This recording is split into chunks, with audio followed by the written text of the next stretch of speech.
Hello everybody and a very warm welcome to this week's Everton Show. We've had yet another international break, haven't we? So there's no Premier League game to review this week, and of course it was also a weekend when football was very much shaded by the horrific events across the channel. Needless to say, the thoughts of everyone associated with the Everton Show are with the loved ones of those who perished over in Paris.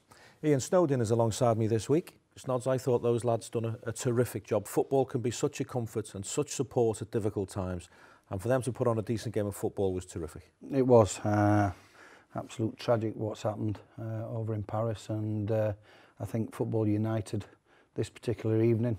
Both the French players, the English players, and both sets of fans. Yeah, it's such a tragic event, but as you say, football can bring many people together, and it was a fantastic occasion, but a sad occasion. The singing of the French national anthem by virtually everybody inside the stadium was so emotional, wasn't it? It was so touching. We was in Southport for a Southport Supporters Club meeting and a get together, and we listened and we watched, and yeah, it was quite humbling. Well, this is what we've got for you in this week's Everton Show. I have a lot of dancing in every game. When I score, I do a little bit dancing. It's really good for me because this is the longest injury I've ever had, really. 3 months out. I've only ever been out a month or so at a time. So it's all new to me, like, so I'm delighted to be back here. I just come down to see the local supporters club to meet and greet and spend a bit of time with them and answer a few questions that they've got. We've got a number of events in mind for next year, but what we really want to do is talk to the group of people who are here tonight. We think we've got about 150 people here. Yeah, it's a frustrating time. I mean, I wouldn't say I'm the most difficult. We've got a couple injured now that I would say are. Snods, let's start our discussion this week talking about the Republic of Ireland-Bosnia game. The Irish were terrific, weren't they? Yeah, I'm absolutely delighted for our four guys.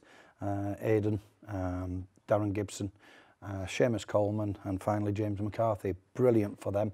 I'm sure they'll be looking forward to this summer now immensely. But they did a great job. They had to go out. Obviously, it was 1-1 first leg, and they knew a 0-0 result would have been good enough for them. But now they set the stall out. I thought they got a dubious penalty, but you'd take that all day long, and it's a fantastic result for them. And the Irish will go out there in force. They were owed a dubious decision in their favour, weren't they, after the Thierry Henry nonsense a few years ago? Yeah, I remember that. And ball at the back post, and yeah, it was so blatant. But yeah, the bit of luck that they got with the penalty, and the Evertonian, the fan, John Walters, who is an Evertonian, put the ball in the net from the spot, and then went to go on and get a second one. So fantastic scenes, I'm sure, in Dublin, and there'll be fantastic scenes over in France come the summer with the colourful Irish army. Won't they just? Well, everybody at Everton will now be eagerly awaiting the draw for next summer's European Championships, and that, by the way, is made in December. Well, down at Finch Farm this week, the schedule has been somewhat disrupted by the sporadic returns of international players, but the atmosphere amongst the staff has been great. It always is. Indeed, the Blues assistant manager Graham Jones has been telling us all about the team spirit amongst the staff and the skill of Roberto Martinez in assembling his backroom team. And obviously, I was proud to say I was his first signing. Which, if you know Roberto, means a lot. We inherited Richard Evans at Swansea, who's the head of performance. But Roberto knew Richard's strengths from his time as a player there. So we immediately worked with him. He had a great relationship with him. I'd developed a great relationship with him over a period of time. We got recommended Iñaki Bagora as a goalkeeping coach. He came over initially, Iñaki, to see how it went, and 9 years later, he's still here. Dennis Lawrence was a player that we had in our team, our first team at Swansea, and you learned straight away of his values and his integrity and the respect that he carries. I think he wanted to finish his career off and joined us 5 years ago. And then obviously meeting Duncan Ferguson here with Duncan's creativity and his Everton background and his experience at the club. So the last one, but certainly by not means least, was Kevin Reeves, who was there at the beginning. He'd been in the job at Swansea a month. Roberto knew Kev Kev was his assistant manager when he played, and the three of us just hit it off immediately, and it's still a really, really close and tight bond until today. So that's really the group of immediate staff that's running Everton at the minute. Speaks well, Bonner, as we call him, Graham Jones, doesn't he? Yeah, good lad, good lad. I know he played his football in the lower leagues. Well, he played for one of my clubs as well, Doncaster Rovers, but he played Wigan. But I've got a lot of time for Graham. He speaks really, really well on the game. And yeah, he's great that Roberto can bounce off him. And I think they make a good partnership. I wouldn't like a rocket off Graham Jones. He was a hard case centre forward, wasn't he, of the old school variety? Yeah, he was. He used to put himself about. There's no question about that. But yeah, I think Roberto's the more mild-mannered. But he definitely, as he say, you can see that on the touchline when he gets up, and he's quite boisterous. And yeah, the lads seem to like him. As a player, Snods, how important is it to have a settled backroom staff and a good set of lads amongst the backroom staff? Yeah, it's great. It's good that you get two different type of people. We had Howard Kendall, who loved joining in, loved having a laugh, and then we had Colin Harvey, who were more serious. He was the coach. He stood on the sidelines most of the time and give the players one or two rollickings if we weren't putting it in training. So I think they've got a good blend like these two have as well. So yeah, it's really important. We had good characters. The Doc Irving, who's still there to this day. We had Big John Clinkard, the physio, was a great laugh, but had to be serious as well. So we had a good blend. Yeah, we have now. They're a good set of lads to work with down at Finch Farm. Well, there have been plenty of highs along with the odd lows this season for Everton, and one of the huge plus points has been the smile, the big wide smile on the face of Aruna Kone on a regular basis as well. After a terribly tough time for the best part of 2 years, the Ivorian is finally loving life at Goodison Park, and he tells us now why he's happy to keep cleaning Romelu Lukaku's boots, albeit as part of a celebratory routine. Yes, I speak with Rom before the start of this season, when I give me a good pass, and when I score, I clean her boot, and it's same when I give him the pass as well. I clean my boot, and it is little bit celebrating for us. Hopefully we're going to see that a lot this season, but do you think we might see a different celebration at some stage? Yeah, different. I think the last hat-trick for me, I do little bit Ivory Coast dancing. Is each year we have new dancing in Ivory Coast, and I have a lot of dancing, and every game when I score, I do a little bit dancing. Speaking of Romelu, you've got quite a good partnership with him. Do you try and guide him a little bit using your experience? Yeah, he's my friend outside in the pitch, and I speak a lot of way with him, and I try to help him to become a good striker. Aston Villa this weekend, it's a tough game, new manager, so it's going to be hard.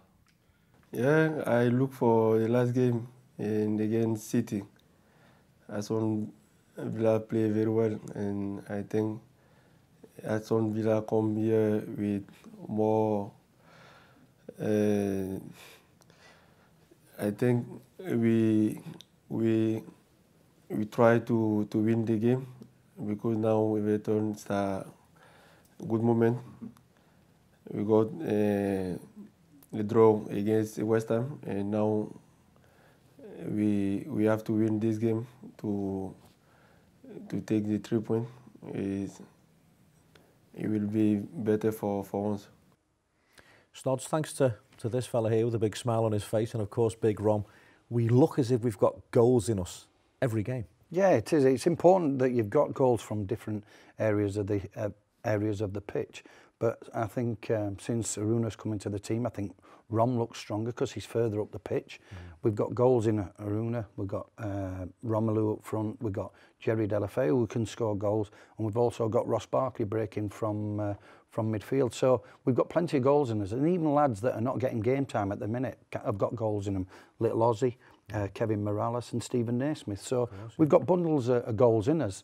It's important we keep clean sheets at the other end, and the boys do it up top. How important is it as a defender to have players in the team who will take their chances? There must have been games where you've defended for your life, you've been on the back foot, and the strikers just can't put the ball in the back of the net. If you've got a reliable goal scorer, it makes your job a lot better.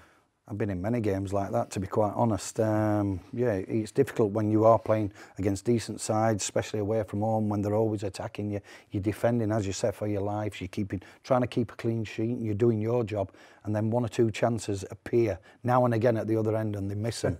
It becomes really frustrating. But we didn't do bad in our time. We had likes of Sharpie and Adrian Heath up front, and goals in Kevin Sheedy and Trevor Stevens. So when we were defending, they scored the goals to put us on the road to victory. Well, there's plenty more goals to come from Aruna Coney as well, I'm sure of that. And that brings us to the end of part one of this week's Everton Show. Still plenty more to come this week, though. In part two, we bring you the thoughts of young Kieran Dowell as he fights his way back to full fitness. And we take a look at a visit to the Southport Supporters Club and the launch event for a brand new Everton Business Club. We'll be back shortly.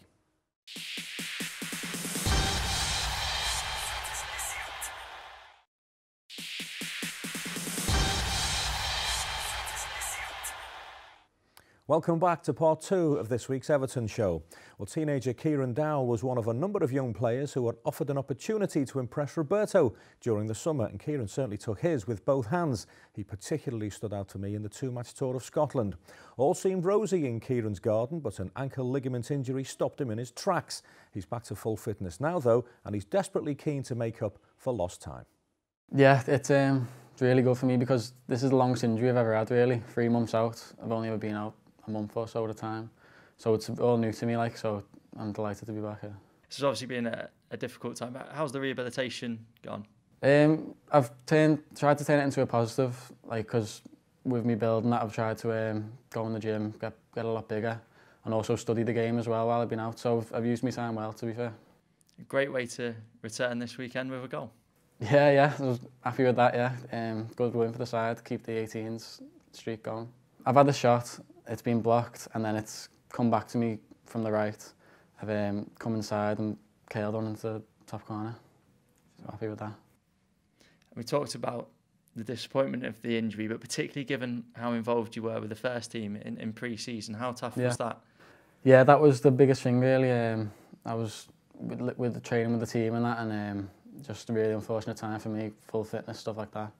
But it happens in football. What's your target now then to get back and get fully fit first, get as many games as I can, catch up with all my minutes and training and stuff, and see what happens.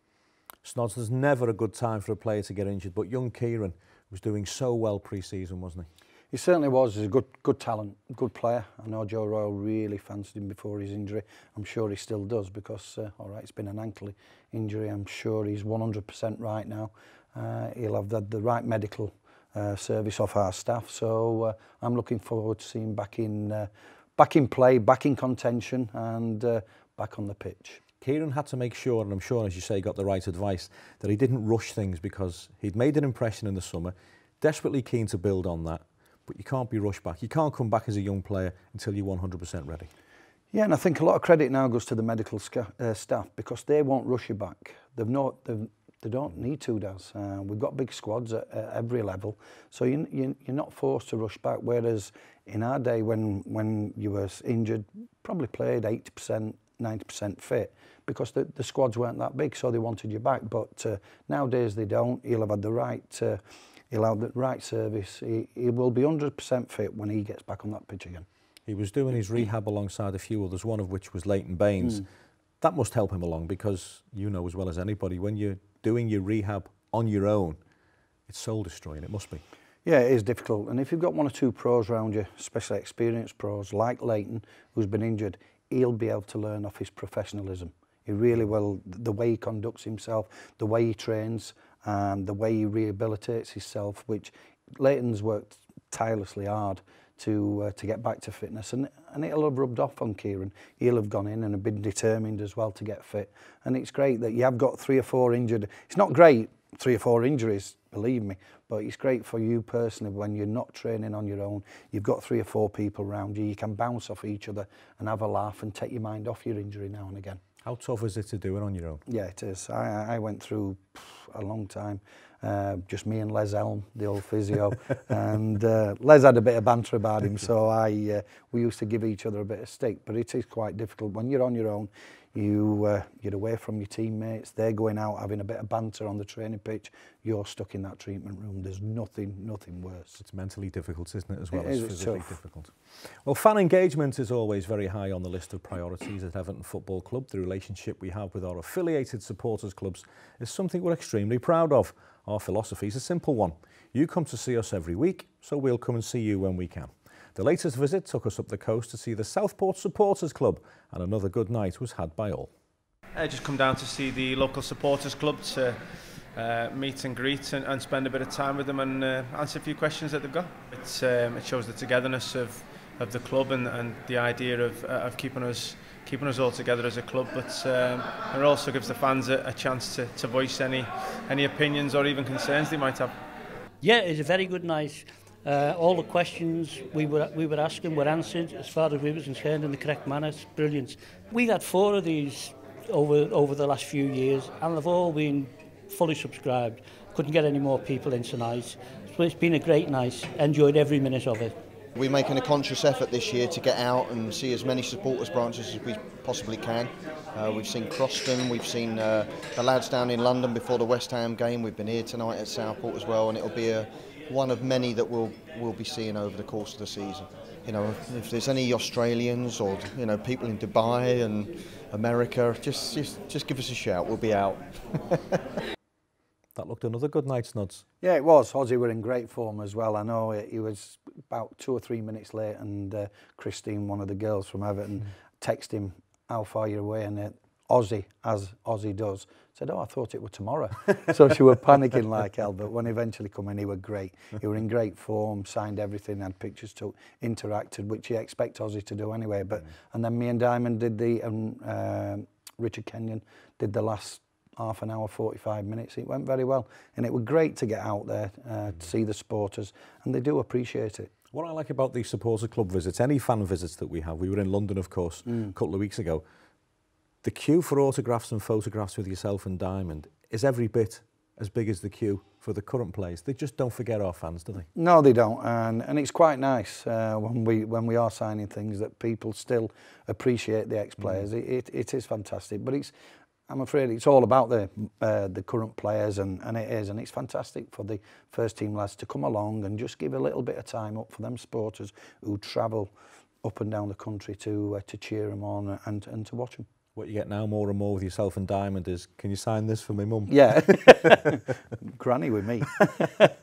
But no, it is good, and some of the questions are great, and they are good evenings, and it was fantastic because 2 young kids as well won the one signed ball and one training top of Ozzy, and it went to young kids, so it was a fantastic night. Absolutely brilliant. You can't hook the young supporters soon enough, can you? They are the future of the football club.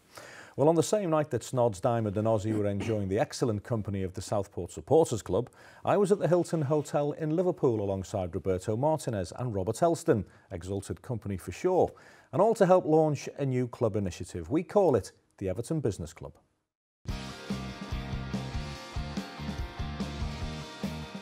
We're here at the Hilton tonight. It's for the launch of the Everton Business Club. The Everton Business Club is a very simple concept, really. It's about putting Evertonians who work in Liverpool, who are in the business community together, to network, to potentially do a little bit of business together, maybe to learn from each other's organisation, but most of all just to get together with the common interest and talk about Everton. We've got a number of events in mind for next year, but what we really want to do is talk to the group of people who are here tonight. We think we've got about 150 people here, and find out what they'd like to get from the business club. We know we're going to do an event in December, which will be an event with former players, either at Finch Farm or Goodison, but really after that it's up to the members of the club to get together and help us shape what they want their club to be.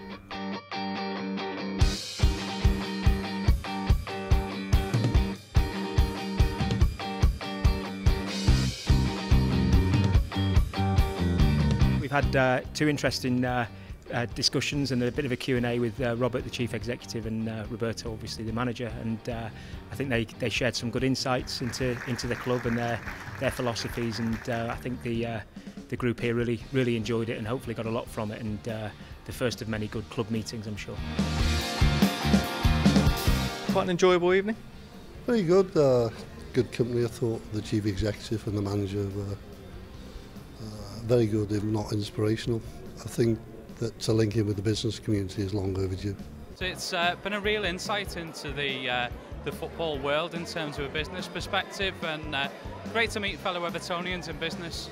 Interestingly, Roberto also brought it back to business matters as well, which gave us an insight to some of the dealings that he has to put up with on a day-to-day basis. So it was excellent, really good. I'm into the telecoms industry. I own a telecoms company in Knowsley. I do a lot of business networking, and I think this, I think it's very, very cost effective as well. But there's nothing better. One of the first questions I ask when I have interviews with people who I don't know is, what team you support? I know everybody who I'm sitting with, is an Evertonian. So that opening line's really easy. So yeah, I'm really pleased. A great start to the Everton Business Club then? Yes, definitely. I certainly will be back for it.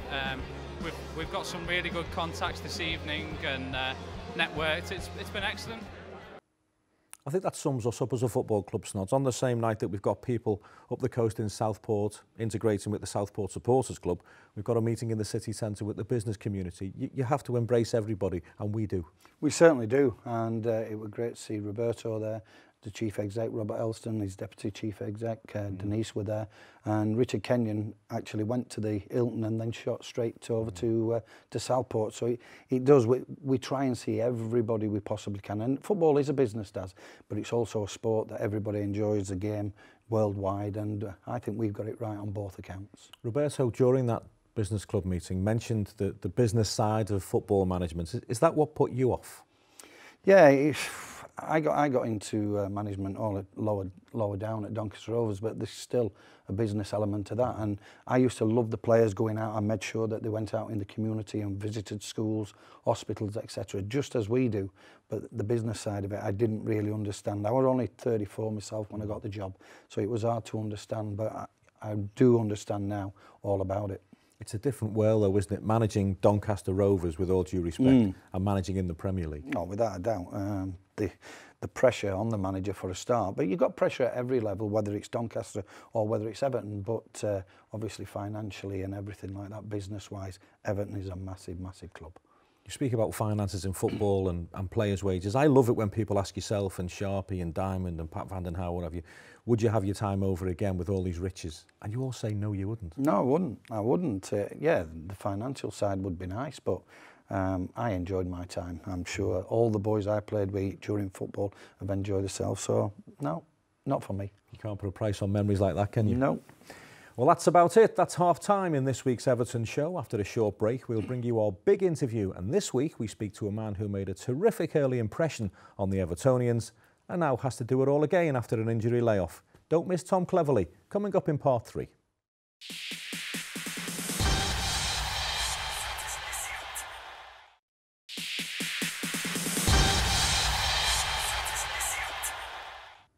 Welcome back to part 3 of this week's Everton Show. It's time now for our big interview.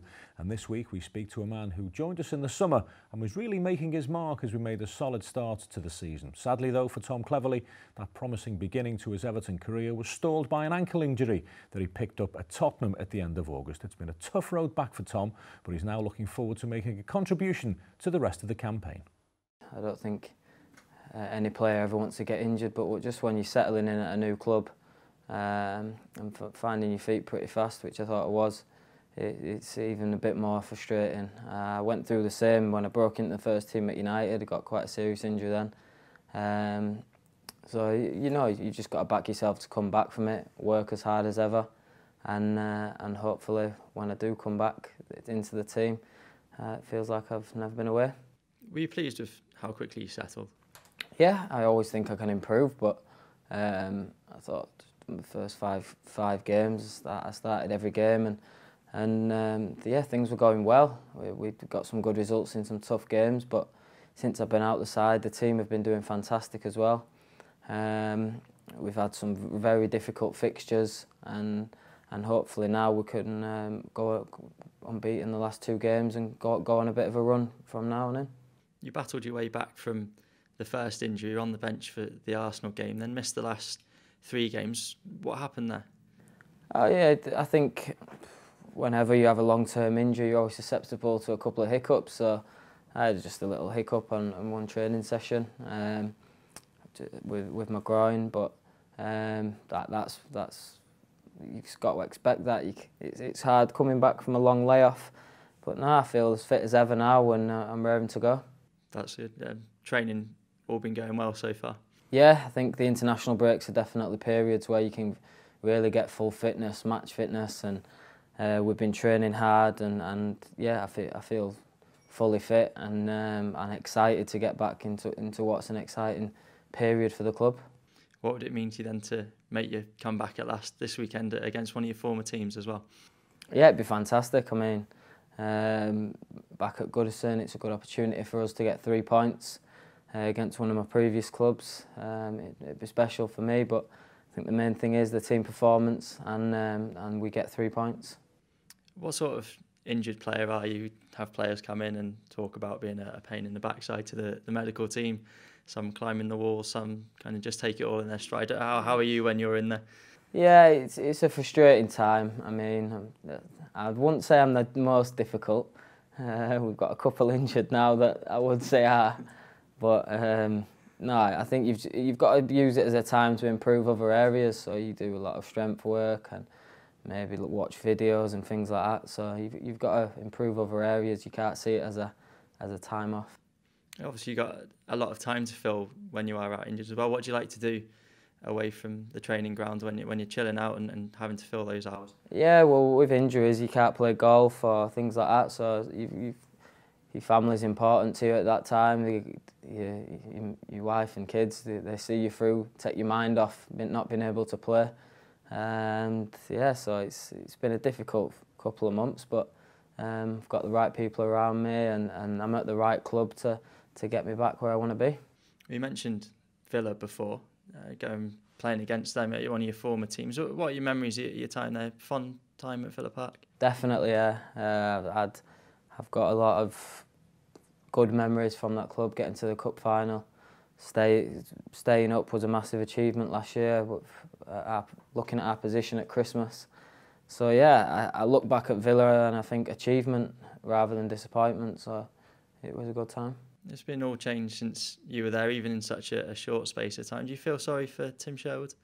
Yeah, I do. I thought he was a fantastic manager, and I thought it was just what the club needed at that specific time. He gave everyone a lift. He's got a lot of energy as a manager, and I'm sure he'll be back and get a good job. And yeah, like you said, there's a lot of new players that I've not played with, and now a new manager. So it's a very different club to what I was at last year.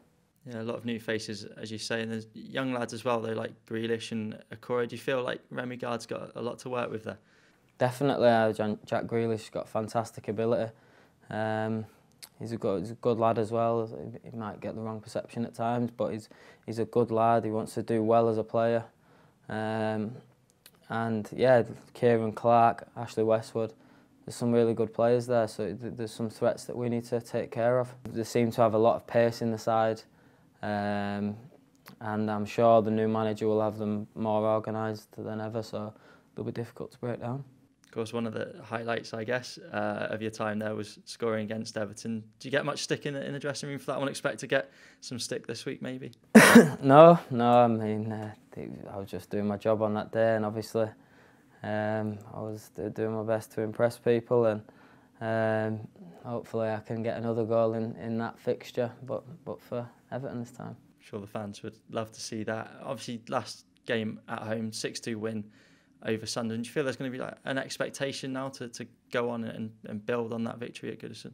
Yeah, I think we're an exciting side. We've got goals amongst us, but at the end of the day, 6-2 win is the same as goal difference, but I'm sure we would take a 1-0 victory and be very satisfied with a solid defensive performance as well. So we'll be working all week just to get the 3 points, and how we do it, we're not too bothered. You mentioned before that the team's good form while you've been out. What have you made of some of the performances, some of the results? The manager said that the next batch of games up to Christmas are going to be possibly the most important of the season. Yeah, I mean, there's been some very consistent performers in our team, and they're the ones that we can rely on. And the pleasing thing is people are chipping in with goals from everywhere. So I think it's a confident squad at the moment. We lost 2 tough games, but we've reacted really well to that. And like you said, moving forward, it's a real opportunity for us to hopefully be in the top 4 or there or thereabouts come Christmas, and in a cup semi-final. One of the players who you wouldn't have played with before you came to Everton, Gerard Deulofeu, is starting to have a more and more important role in the team. Scored a hat-trick for Spain under-21s last week as well. What have you made of Gerard since you arrived here? Yeah, I think he's a real game changer. He's got that spark that can change even games in our favour. So he's a massive asset to the squad, and he's a very talented player. Yeah. And then just finally for you, then your targets now. You are back fit. What do you hope to achieve for the rest of the season? Yeah, those things that I've just said. Really, I think the fixtures we've had and the results we've got. I think there's no stopping us finishing in one of those European spots.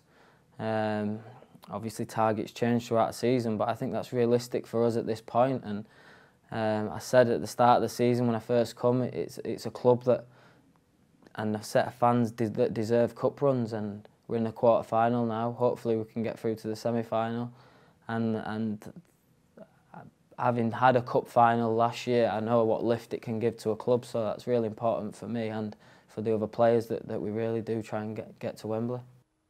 Have we missed him, Snods, Tom Cleverley? Yeah, I think we have. He speaks so well. Just listening to him there does as well. He realises what being an Everton player is all about. You've got to be in the hunt for trophies. It's a big club. It's got great support. So he realises exactly what being an Everton player is all about. And we have missed him. I didn't really know a lot about Tom before he came. I obviously knew he'd played for Man United at an early age. He got an England cap. Went on to Aston Villa on loan. And then we came in for him. But I've been highly impressed. In the games that we've seen of him, I think he's done a terrific job wherever he's played. He's got an energy, a vitality about him, hasn't he? And as he says, he settled in really well. He has settled in really well. The lads seem to get on with him. He seems to get on well with all the lads. You can see during his general play that he don't like responsibility. He wants to work hard as well. And if you want to work hard and you want to accept responsibility of the ball and that, the players will like you anyway. There's no reason why he shouldn't discount his chances for England at next summer's European Championships. No, not at all. We've got some good young talent.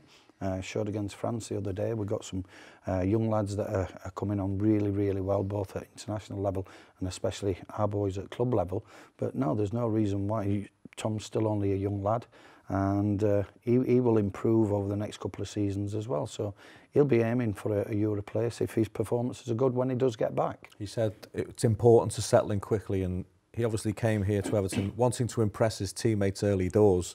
What was that like for you? Because you joined an Everton side that was one of the best in Europe. We paid a few bob for you, full value for money, I hasten to add.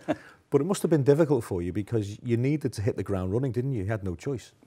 I was quite nervous, Daz. I really was, even though I was. Even though I'd come from Leeds United, all right, we're in the old second division. So it was the first division then that Everton was in. I was captain. And I was asked a lot from Billy Bremner and my teammates to perform week in and week out. When you come to a team like Everton, you've got all these stars, international stars.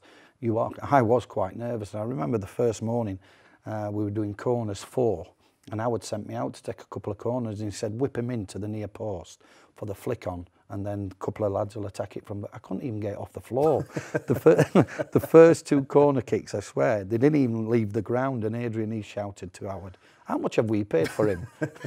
So I felt a bit silly, and then Howard went, yeah, you're right. He said, when we're taking corners, when we're having corners 4, he said, you just defend on the halfway line.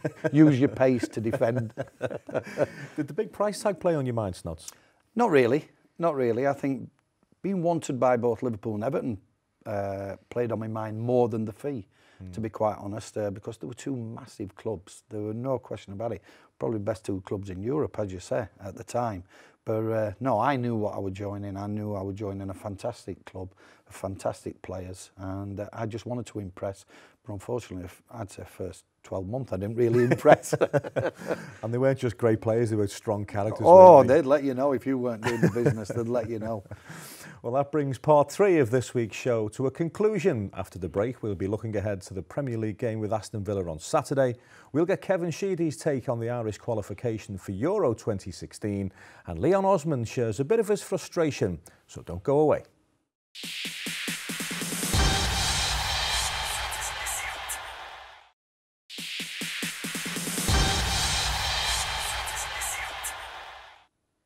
Welcome back to the 4th and final part of this week's Everton Show. Well, as Snods and I discussed at the top of the programme, the Irish boys have a real spring in their step this week, and so has a genuine Everton and Republic of Ireland legend. Kevin Sheedy played in European Championships and World Cups for the boys in green, and he's delighted that the likes of Coleman and McCarthy will get to experience big tournament football next summer. Yes, fantastic. I mean, a real tough group, and you know, to go to a playoff game home and away, and I think the players really handled the situation. To have 2 games in a short space of time, you know, the preparation was spot on, and you know, just I didn't actually go to the game, but the atmosphere looked fantastic, and Dublin would have been bouncing. So something that the players, you know, Seamus, James can really look forward to. You know, they've got to knuckle down at Everton, obviously, but there's a big carrot at the end of the season. You know, looking back to when I played in 1988 in Germany, fantastic to play against the best players in the world, and you know, you go there and enjoy it, and you look back when your career's finished and you can say, well, you know, I played in the European Championship, so the players are really looking forward to that. What will it mean to the likes of Seamus, James, Darren and Aidan? Well, you watch those type of competitions on the telly, and you know, you see all the great goals and the great, you know, games in the past, and you know, it's an opportunity for some of those players to put their mark on the European Championships and world football. So it's an opportunity that, you know, I was pleased to really look back. We played in the World Cup as well, so it's fantastic memories, and the enjoyment and the memories you get from that, you know, you can always have them. So I'm sure the players can't wait. And I'm sure Ireland won't just go there to make up the numbers either, will they? Not at all, no. Ireland's a very good team. I mean, West Germany, the champions, you know, 1-0. So it just shows that the talent is there. The players are playing, in, you know, for top teams now, and that helps the international team. And I'm sure they'll go there full of confidence. They can beat anybody on a one-off game. So you know, I'm really looking forward to it, and I'm sure the players will relish the opportunity. And the fans love a major tournament, don't they? They are indeed. I mean, they're fantastic. They travel everywhere. There's never any trouble, or you know, they're always just there for a good time, support, get right behind the team, and really enjoy themselves. So you know, people be saving up now and looking how they're going to get over to France. But no, it'll be fantastic tournament. And might you get over there? I'm hoping to. Yes, certainly. I'd love to get over there and sample the atmosphere. So I'll keep my fingers crossed. Your old mate Sheeds looks well there after his knee operations, but I tell you what, it doesn't look as well as he did during Italian 90, does he? Good facials on Kev, by the way, but no, great lad. One of my best mates when I was playing for Everton, and probably still one of my best mates now, many years on. So we were only out talking and socialising last week. So great fella. I've got time of day for Kev. What a footballer! Oh, one of the best I played with. Would you say so? Yeah. The left peg on him, he could peel an orange with it, as they say in football. But no, he was a terrific player. And pressure, if you had penalties or free kicks that you needed to score, just put this man in front of the ball and he'd score 9 times out of 10. He was a goal scorer, wasn't he, Sheeds? Not just from dead ball situations. No, he was. He scored many goals at the back post. I don't think he scored many headers. I think he scored one header, he was saying, and he closed his eyes. But some of the goals he scored were absolutely fantastic. He was his weight in gold on a football pitch. The wand of a left foot. Well, Leon Osman is a good pal of both mine and Snod's, and we both know how proud Ozzy is to be the 12th in the all-time Everton appearance list. Ozzy passed 400 games in all competitions last season, and that's why he's still adjusting to being something of a bit part player this time around. A little frustrating, to be honest. You know, hoping for a bit more game time, especially in the Premier League. But I played in the cup, and we're through to the quarter-finals. We've had a solid start in the league, so things are looking positive. Is it a case of just being patient and when you get that chance, taking it? That's the plan. Train as hard as you can and be ready for if a chance comes along, you've got to then take it. and we've got Aston Villa up next. They've just got a new manager. What have you made to the start to the season so far? Well, they'll be disappointed with their start. You know, they're in the relegation zone, and you know, had to get a new manager in. So you know, this is the time that it'll be difficult to play them. You know, they've got a new manager. They'll be hoping to impress to get themselves in the team, and they'll be looking to push up the league as a team. So it's going to be a difficult game, but you know, we're confident we can win it. And obviously, like you said, they just drew against Manchester City, so it is going to be a tough game. That they'll obviously have a lift with the new manager coming in. Absolutely, you know, it always happens when new managers come in. They tend to give the club a lift. They tend to you know, really instill a belief within the team. So it's up to us to basically try and knock that out of them. It must be tough for Ozzy at the moment, Snods. He's been such a permanent fixture of the Everton first team for so long. He's a good player, good lad. Vitally important that he's still with the squad. Yeah, it is frustrating when you're not getting as much game time as you want, but when Ozzy's required, he will come on and give his utmost. There's no question about that. And I know he was asked at the supporters club that we was at in Southport, one of the first questions, what do you fancy doing, Ozzy, when you do retire? Are you taking your coaching badges, and do you want to become a coach or a manager? And he says, no, I want to be an ambassador like these two. So, but no, he's had the club at heart since he was 10-year-old. He's still great around the place. He's fantastic. He's one of the Mickey takers of the club. I know every prank around there involves Ozzy and Ibbo, etc. So, no, he's vital to Everton's team that he still remains at Everton. Nothing more dangerous than Leon Osman with time on his hands. Well, as I said, Ozzy was 12th in the all-time appearance list, and he's closing in on those above him. Dixie Dean himself is in 10th place, just 13 games ahead of Leon Osman, although the difference in goals tally is a mere 325. Let's hear now from the manager. Roberto Martinez has been speaking to the Everton Show about the historical significance of the league's most played fixture as his Everton side prepare to face Aston Villa on Saturday afternoon. Well, yes, I think it's that fixture, isn't it? I think Everton, Aston Villa, over the years has been a significant encounter to historic football clubs with a lot to share and a lot of memories that they've been created over the years. And it is a really nice, solid footballing fixture in terms of the values and how the games over the years, they represented the British game. The memories are always from Spain, from a very, very young age, following the Spanish league, and clearly you always were attracted to where, as a young boy, they tell you that the game is born in England, so you're always interested to the games that are coming from the British competition, and clearly those memories are completely different from individual players, more than teams, and from that point, being able to create some good memories that you want to try to carry on and replicate on the street when you play with your friends. So it'll be an exciting footballing occasion, really. Might we see Tom Cleverley at the weekend? Yes, Tom is fully fit now. He's had a little bit of a virus over the weekend, just a cold that stopped him from training for a couple of days. But now he's back in full fitness. It's just making sure that he gets enough work in order to be considered 100%. So it's just not far away from being available to the squad. It's been a good break for Leighton Baines as well. How has he reacted to his friendly appearances? Well, as you can imagine, it's exactly what he needs. He's getting in contact with the football and have match-related situations and developing that match fitness that he needs. We need to be cautious because it was a re-injury and a long period of time that he's been sidelined, so we're going to give him as much time as we can, but it's been a really positive period. A lot of good work. He's played a behind closed doors game, and every day that he's spending in training is a real step forward to go towards getting that full fitness and being available for the squad. So I think it's too early to know when it's going to be that moment that he can be introduced into the team, but certainly every day is a step forward towards that.